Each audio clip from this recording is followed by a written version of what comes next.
Oi, pessoal, vamos falar hoje sobre um trecho de uma obra de Engels, né, que é essa obra aqui, né, do socialismo utópico ao socialismo científico, né? Um trecho no qual o Engels fala sobre Kant e sobre a coisa em si, e é um trecho polêmico, né? Porque, a meu ver, a refutação que Engels apresenta a Kant e a ideia de coisa em si, na verdade, não refuta absolutamente nada do que Kant fala, né? Bom, isso em primeiro lugar, né, é polêmico para os marxistas, porque a gente sabe que, infelizmente, dentro do movimento comunista, né, entre os marxistas, a gente encontra muita gente com um dogmatismo muito forte, né, que quando a gente fala sobre criticar alguma coisa que Engels, por exemplo, falou ou fez, né, você já é visto como um herege, né? Eu já experimentei isso pessoalmente, de modo que uma vez quando eu apresentei, né, esse argumento ao indivíduo, ele falou assim: Ah, então você acha que Engels estava errado? Aí eu disse: Sim, estava errado. Nesse aspecto está errado. Né? Nesse trecho aqui está errado. Ele não falou absolutamente nada que refutasse Kant. Né? E aí ser olhado como o estranho, né? O pequeno burguês, ou acadêmico, né? E etc. Né? Mas isso eu acho que é muito revelador, né? Da crise do movimento comunista, né? Porque quando o indivíduo ele não aceita, né, que um determinado filósofo, um pensador, um teórico, ele não tenha cometido erros, ele está tomando esse pensador teórico como um Deus, né? Porque é só quem acredita em Deus que vai dizer que Deus não erra, né? Então vai dizer que Engels nunca escreveu nada errado, que Marx nunca escreveu nada errado. Aí é muita forçação de barra, né? Então acho que a gente tem que ter uma apropriação crítica, né, das obras de Engels, de Marx, né, de Lenin ou de quem quer que seja, né? Porque ninguém escreveu tudo certo o tempo todo, né? As pessoas são humanas, as pessoas elas aprendem no decorrer de suas vidas, né? E é por isso que eu estou fazendo aqui essa, essa breve digressão aqui logo no início, né?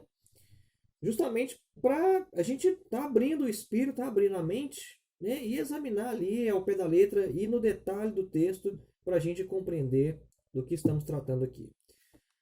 Bom, nessa obra de Engels aqui, é uma obra que ele escreveu sozinho, né? Então, ele não escreveu com Marx. A gente sabe que Engels produziu muita coisa com Marx, mas essa obra aqui ele produziu sozinho, né? E o próprio Engels, ele afirmava que Marx era um espírito, um gênio muito à frente dele, né? E que às vezes Marx o impedia de cometer alguns erros, etc, né? Mas quando Engels escreveu algumas coisas sozinhos, a gente tem que entender que Engels era uma cabeça separada de Marx, eles não eram a mesma pessoa, né? Engels não é um alter ego, né, de Marx. E pessoas diferentes pensam diferentes, por mais que concordem, né, em quase tudo, às vezes eles vão discordar de uma outra coisa, né? Então essa obra aqui, inclusive no alemão, né, ela tem o título de Die Entwicklung des Sozialismus von der Utopie zur Wissenschaft. Eu acho mal traduzido, né, a forma como sempre aparece no português, né, que coloca só assim, do socialismo utópico ao científico, né? Como se fosse uma ideia assim de a gente tem um socialismo que é utópico e depois a gente pula para o científico, né? Mas no alemão o título é Die Entwicklung, ou seja, o desenvolvimento do socialismo de utopia à ciência. No original alemão, o título dessa obra aqui ele dá uma ideia de uma organicidade, de um desenvolvimento imanente interno do socialismo que se tornou, em um ponto, né, ciência. Ou seja, que sai de um estágio de utopia e vai para um estágio de ciência. Né?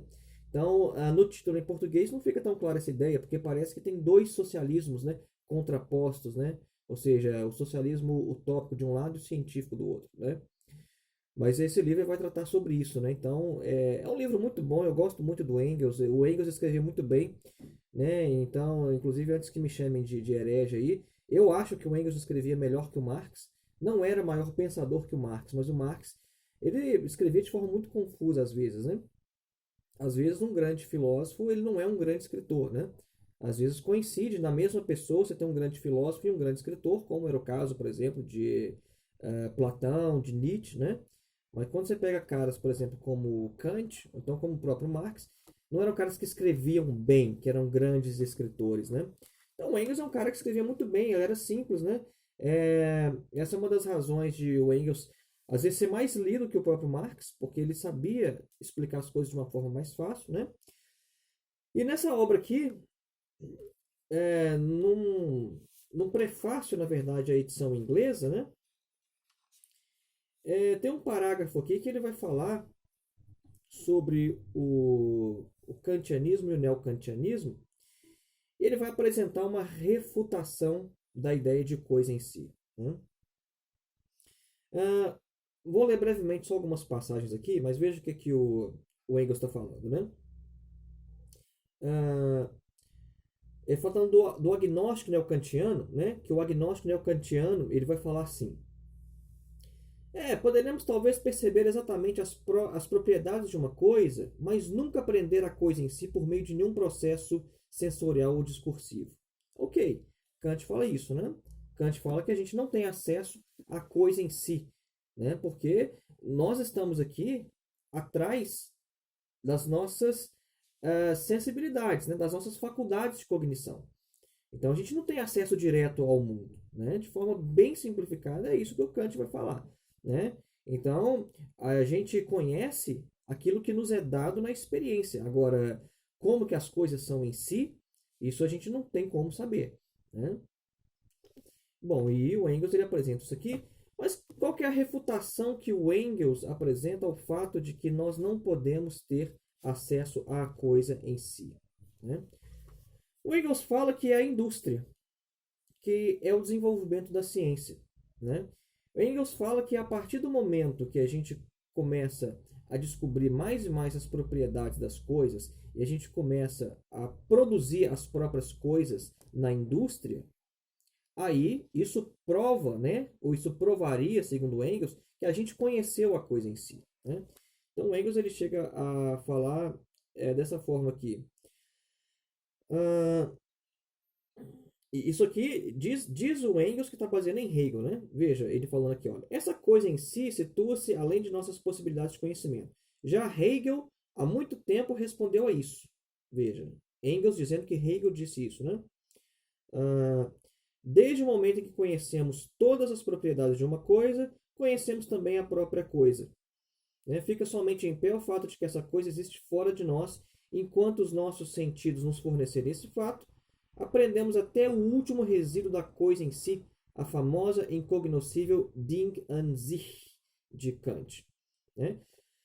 A explicação do Engels disso é que na época do Kant a ciência estava atrasada, né, mas depois ela foi se desenvolvendo, né, inclusive ele cita aqui a questão da química, né, e fala que hoje já aprendemos, né, aprendemos a fabricar substâncias químicas uma após a outra, à base dos elementos químicos, né, e sem a ajuda dos processos orgânicos. A química moderna nos diz que logo que se conhece a constituição química de qualquer corpo, esse corpo pode integrar-se a partir de seus elementos. Ele vai falando isso. Bom, mas, né, para resumir, a indústria, o experimento, a experimentação, o fato de você conseguir produzir coisas, né, isso mostraria que a gente teve acesso à coisa em si. Aí, um kantiano, ele vai virar, né, pro marxista, né, pro engelsiano, né, que defende esse ponto de vista, e fala assim, tá, mas você não me respondeu absolutamente nada. Porque para o Kant, isso é perfeitamente compreensível. O Kant, ele faz essa concessão, né? Porque, veja, o Kant, ele estava desenvolvendo ali, né, a sua filosofia crítica em íntima conexão com a física newtoniana. Porque quando você lê um texto desse do Engels, parece que o Kant era um idiota, né? Que era um cara que estava com a cabeça lá no mundo da lua, né? Que estava completamente alheio à ciência, o que estava acontecendo no mundo.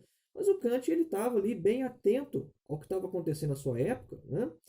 E o que o Kant vai falar sobre isso que o Engels diz é: ok, você continua tendo acesso ao que é dado na experiência, né? Se você consegue manipular fenômenos, ok, é porque esses fenômenos são dados na experiência, né? Você ainda não conheceu a coisa em si.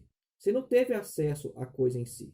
né? Não significa que se você conseguir reproduzir alguma coisa dentro de algum laboratório, é que você teve acesso à coisa em si. Não, você continua tendo acesso ao quê? Ao que é dado na experiência, porque a ciência, afinal de contas, ela lida com o quê? A ciência lida com o que é dado na experiência, né? Então veja que essa coisa de conseguir manipular elementos, você conseguir reproduzir isso, ou então se você conhecer bastante um objeto, até esgotar, né, todas as propriedades daquele objeto, nada disso vai levar ao conhecimento da coisa em si. E a forma como o Engels também apresenta a refutação de Hegel, né, é uma forma que, do jeito que está escrito aqui, não corresponde à crítica que Hegel fez a Kant. Não corresponde e também não responde nada. Porque, tudo bem, se Hegel tivesse falado assim, é só a gente conhecer todas as propriedades da coisa, né, do que é dado à experiência, e aí a gente conheceu a própria coisa. Aí o que o kantiano pode responder? Tudo bem, você conheceu tudo que foi dado da experiência, mas você continua sem acesso à coisa em si. Isso por quê? Porque quando a gente vai conhecer qualquer coisa no mundo, a gente está atrás dos nossos sentidos, né? Então, se você está vendo um vídeo agora, é porque isso está sendo dado na sua experiência, na sua visão, né? Tato, olfato, paladar, né? A gente está preso atrás da nossa sensibilidade. Então, como é que a gente vai saber se as coisas realmente correspondem ao que os sentidos nos mostram? Não tem como saber. Não tem como saber. E a crítica que Hegel, na verdade, ele vai fazer a Kant é justamente ali na questão do dualismo sujeito-objeto. A crítica do Hegel vai ser essa. O que o Hegel vai dizer é, olha, o Kant não foi suficientemente crítico na sua filosofia crítica. Por quê? Porque Kant não criticou o dualismo sujeito-objeto. É por isso que, logo no início da lógica de Hegel, o que está sendo demolido ali é justamente a dualidade sujeito-objeto. A gente só consegue escapar dessas conclusões de Kant se a gente rompe com o dualismo sujeito-objeto. Porque uma vez que a gente concede, né, o dualismo sujeito-objeto, dificilmente a gente vai conseguir escapar das conclusões do Kant. Dificilmente. Né? E o Engels ele nem menciona isso aqui nesse trecho. Né? Então eu acho importante a gente ficar atento a esse tipo de coisa, né? Porque, ainda mais quando se fala de idealismo, a gente fala de filósofos tão grandes, né, como Kant e Hegel, né? A gente lê assim, poxa, um texto tão simples, olha que refutação simples, olha, Kant é um idiota. E não é. Kant não é um idiota, né? Ele estava atento a isso. Esse tipo de texto aqui, esse tipo de refutação, isso não refuta absolutamente nada. Absolutamente nada, né? Então é importante a gente entender, porque a questão é muito mais complexa, né? Às vezes a gente vê aí nos círculos marxistas essa coisa assim, é, materialismo contra idealismo, né? A gente vê isso de uma forma muito simplificada, mas que idealismo a gente está falando? Porque quando a gente pega algumas obras de Kant, o Kant ele tem críticas ao idealismo também. O Kant é um crítico do idealismo, mas de certa forma do idealismo. Então não existe o idealismo. Existem formas de idealismo, assim como existem formas de materialismo, né? Quando a gente fala assim, o materialismo, a gente está sendo incompleto, porque e o materialismo do Feuerbach? Ele é o mesmo do materialismo do Marx? É o mesmo do de Aristóteles? Não, também existem diversas formas de materialismo, né? Então não existe o idealismo, o materialismo, né?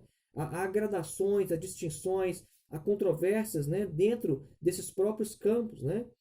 De tal maneira que a gente deve tomar muito cuidado com essas simplificações, com essas coisas de, sabe, esse fla-flu, sabe, um contra o outro, Atlético e Cruzeiro, né? Porque a coisa ela não funciona assim no campo da filosofia, né? E aí quando a gente pega esses textos do Engels, né? Poxa, entendi tudo. Olha só como o Engels explica fácil. Explica muito fácil, mas está errado, né? Isso aqui ele não apresentou uma refutação, né, a ideia de coisa em si de Kant, né? Essa ideia ela pode ser refutada? Pode, né?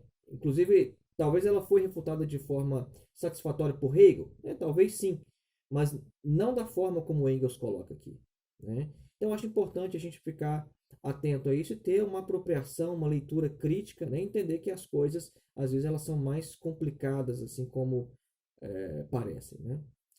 Então é isso, né? Se tiver alguma ideia aí, deixa aí no vídeo, a gente vai trocando uma ideia aí sobre isso, né? Talvez alguma coisa não tenha ficado suficientemente clara, né? Talvez eu até grave um outro vídeo para esclarecer mais algumas questões, né, sobre isso. Mas deixa um joinha aí no vídeo também, se inscreva no canal para a gente continuar produzindo esse material aqui. Valeu!